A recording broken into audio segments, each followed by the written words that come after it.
በፍጹም ጎዳና መውጣት የለብኝም።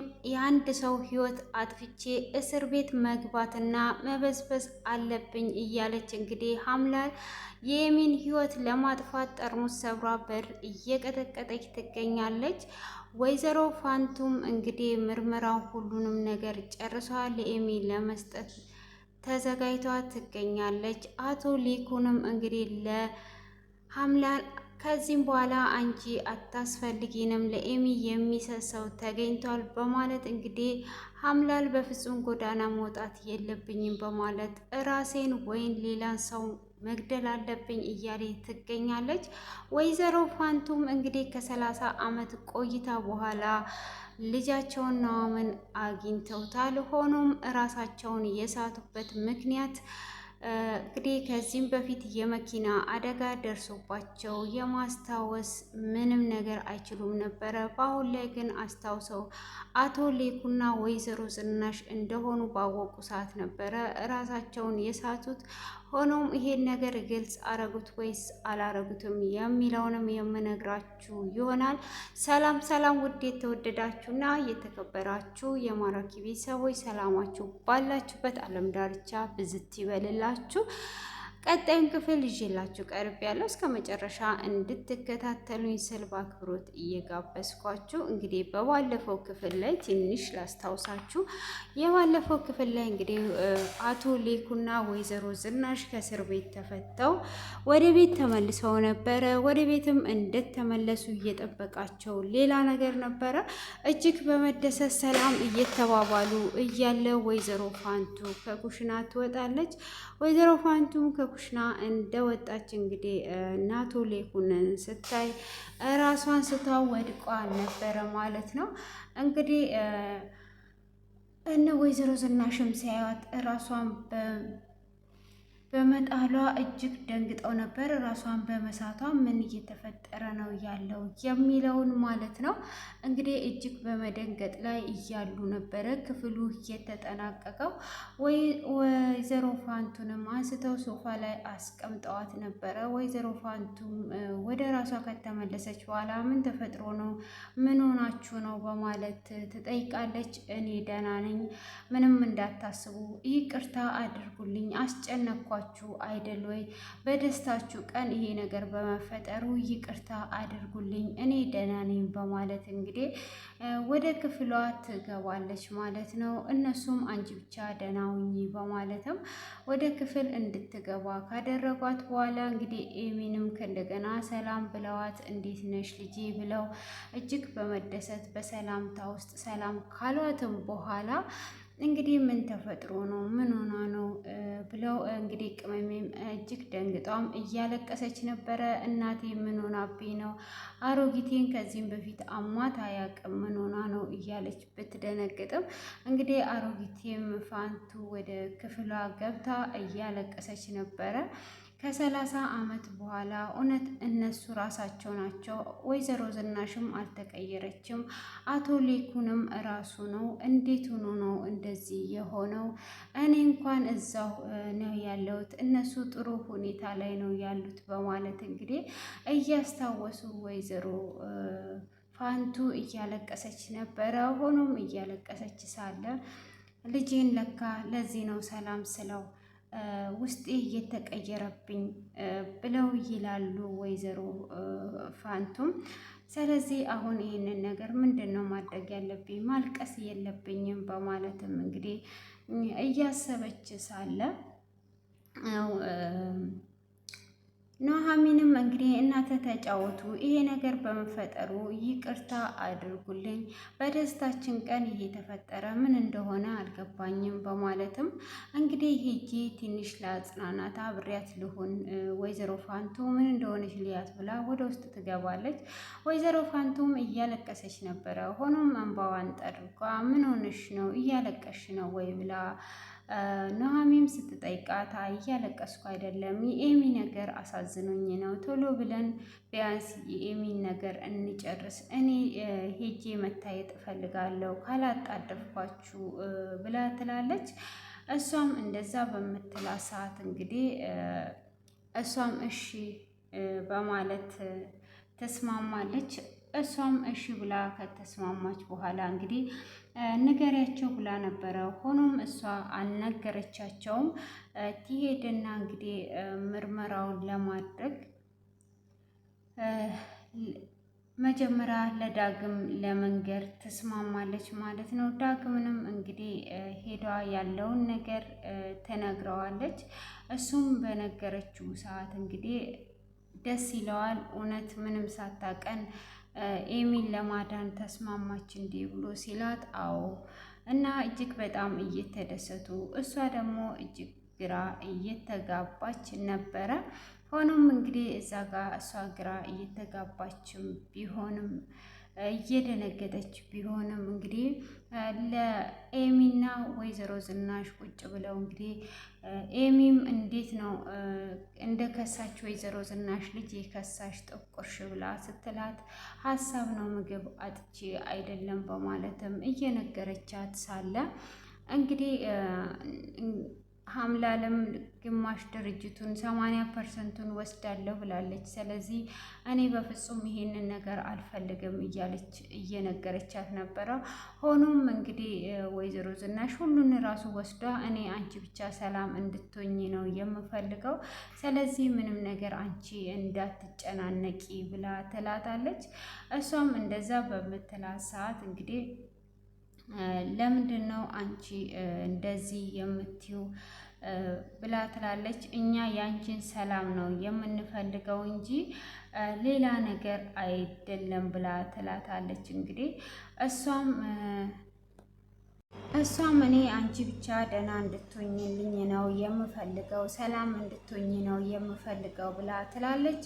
እሷም 20%ቱን ነው የምወስደው ያለችውንም ለወይዘሮ ዝናሽ እየነገረቻትና እየተጫወቱ በነበረበት እንግዲህ ወይዘሮ ፋንቱ ምግብ ሰርታ ለኤሚ ታመጣለች። ያንንም ምግብ ሰርታ እንድትበላ ትላታለች።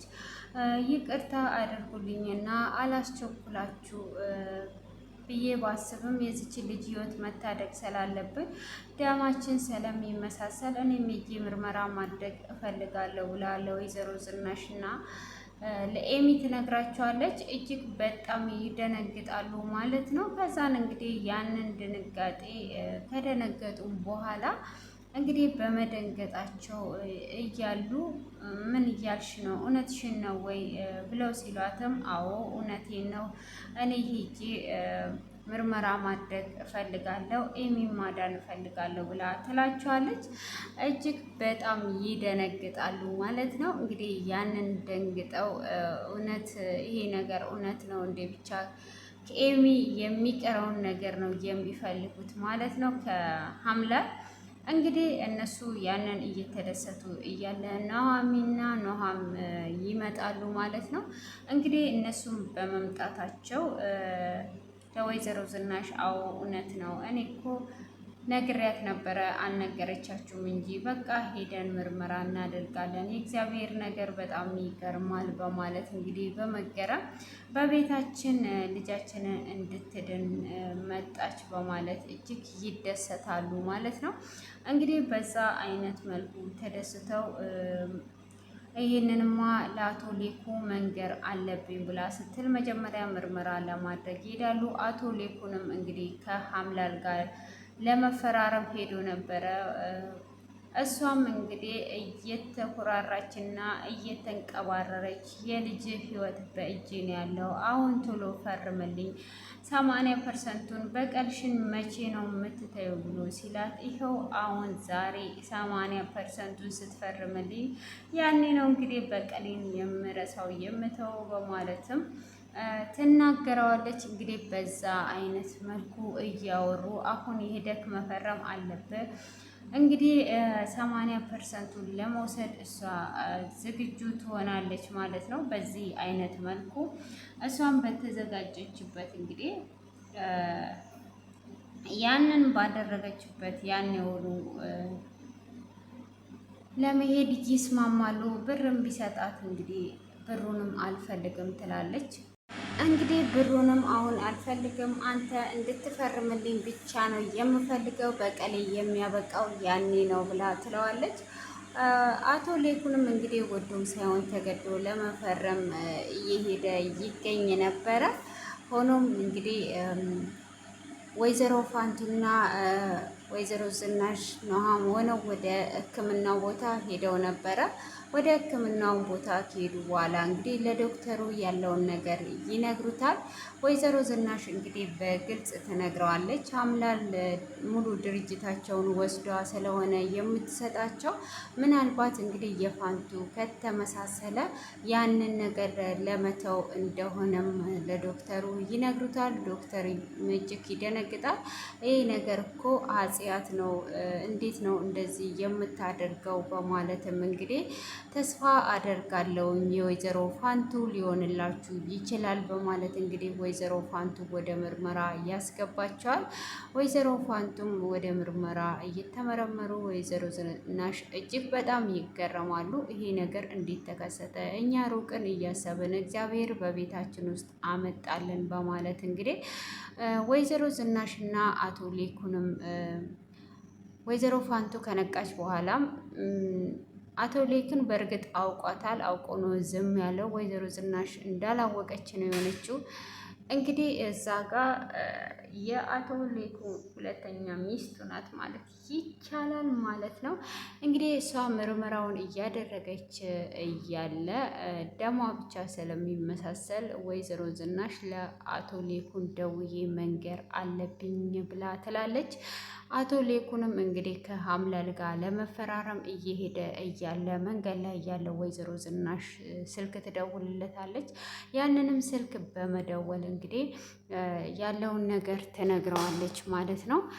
እሱም እጅግ በጣም ይደነግጣል። እንዴት ነው ምን እያልሽ ነው ያለሽው ዝንዬ ብሎ ሲላት እንግዲህ ፋንዲሽ የኛ ቤት ሰራተኛ ለኤሚ ለመስጠት ተስማምታለች። ከኤሚ ጋራ ይመሳሰላል። ምርመራ እያደረገች ነው።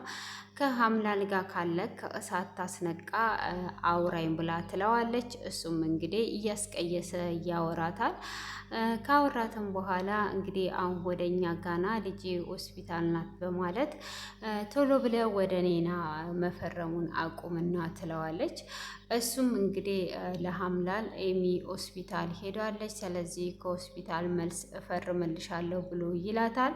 እሷም እንዴት ነው የነፍስ ጉዳይ ይዘን እያለ 4 ቀን ብቻ የቀረውን ጥለኝ የምትሄደው መፈረም አለብህ መጀመሪያ ብላ ስትለውም ከልጄ የሚበልጥ ነገር የለም፣ ልጄ ጋር ደርሼ እመለሳለሁ፣ እደውልልሻለሁ በማለት ይላታል። እሷም በፍጹም እንደዛ ልታደርግ አይደለም፣ የሆነ ነገር እየሸተተኝ ነው፣ ብቻ ከኋላ የሆነ እየዶላችሁት ያላችሁት ነገር ካለ ወየውላችሁ በማለትም እኔ ሀምላል አያድርገኝ በማለት እጅግ በማስጠንቀቅ አቶ ሌኩንን ትለቀዋለች። አቶ ሌኩም እንግዲህ ወደ ሆስፒታል እየተሽከረከረና እያሽከረከረ ይሄዳል ማለት ነው። እንግዲህ እዛ ከደረሰም በኋላ ወይዘሮ ዝናሽንም ኑሐሚንም ሁሉንም ሲጠይቃቸው እንግዲህ ይነግሩታል። ያንንም ከነገሩት በኋላ ሀምላልም እንዴት ነው ልጁ እዛ የሄደችው? ስለዚህ አሁን ሄጄ ኤሚ የት እንዳለች ማጣራት አለብኝ፣ ወደ ቤት መሄድ አለብኝ በማለት እሷም ወደ ቤት ትሄዳለች።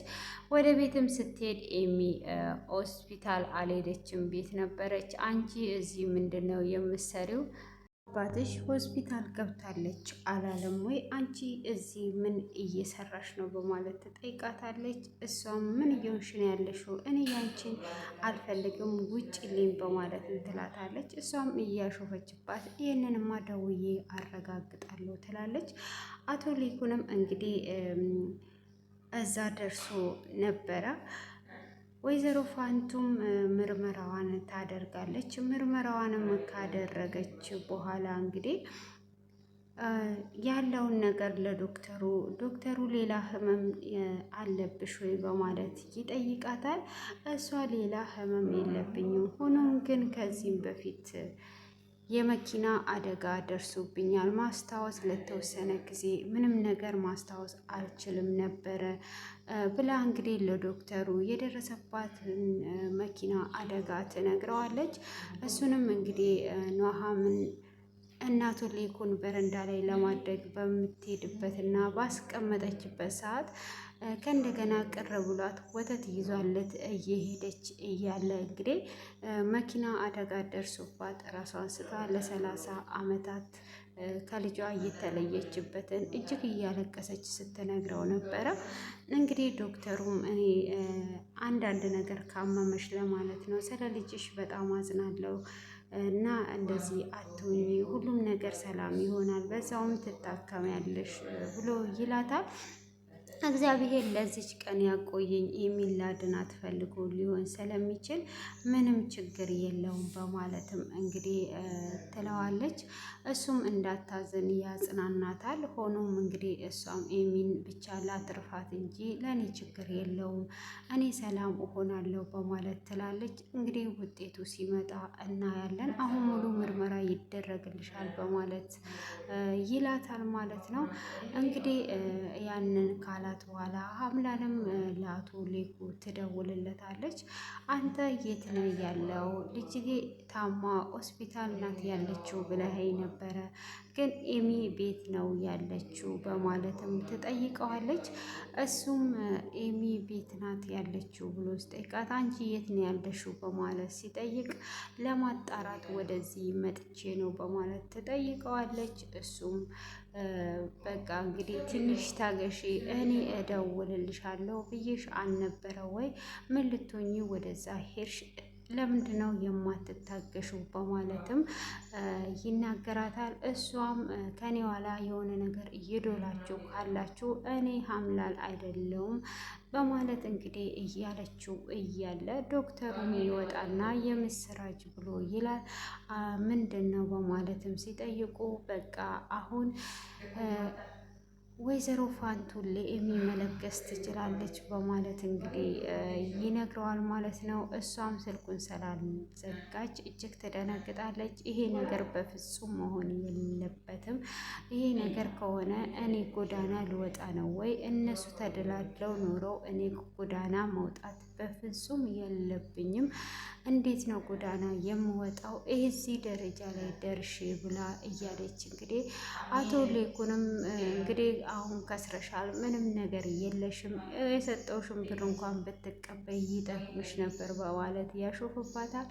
እንግዲህ ሀምዳንም ያንኑ ስልኩን ትዘጋና ሌላ ነገር ታስባለች። እኔ በፍጹም ጎዳና መውጣት ስለሌለብኝ አንድ ሰው ገድዬ እስር ቤት መግባት አለብኝ በማለት እንግዲህ የለስላሳ ጠርሙስ ታነሳና ተሰባብረውና ኤሚን ለመግደል ትሯሯጣለች።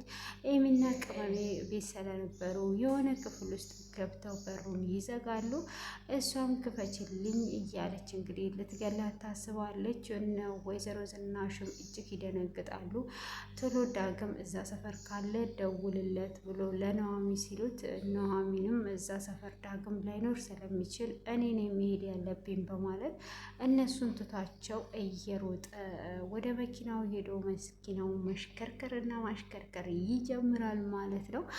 እንግዲህ ያንን ከመንገድ ከጀመረ በኋላ እነ ወይዘሮ ዝናሽም ወደ ቤት መጓዝ ይጀምራሉ። አምላልም በር መቀጥቀጧን ትቀጥላለች ማለት ነው። ኤሚን በፍጹም አልከፍትልሽም እያለች ቅመሜም ጆሮዋን ይዟ እየጮሁ እያለ እንግዲህ ለኑሃሜ ትደውልለታለች። እንግዲህ ሀምላል ልትገለን ነው በማለት ቶሎ ድረስልኝ ወንድሜ በማለት ስትደውል በሩን እንዳትከፍቺ እኔ ደርስልሻለሁ ብሎ ይላታል። እሷም ክፈቺ እያለች እየጮችባት ነበረ። እሱም እንግዲህ እያሮጠ እየደረሰላት ነው። ሆኖም እንግዲህ ወይዘሮ ዝናሽን በአንተ የተነሳ ልጄ አንድ ነገር ትሆንና ለምንድን ነው የማትጠነቀቀው እያለች እንግዲህ አቶ ሌኩ ላይ እየጮችና እየተነጫነጨች መኪና ቁልፉ ይጠፋል። የመኪና ቁልፉ ሲጠፋም ወርዷ ለመሄድም ብታስብ እንግዲህ ኤሚ ትደውላለች። ኤሚ ስትደውልም ሀምላል ክፈቺ እያለች እየጮች ነበረ።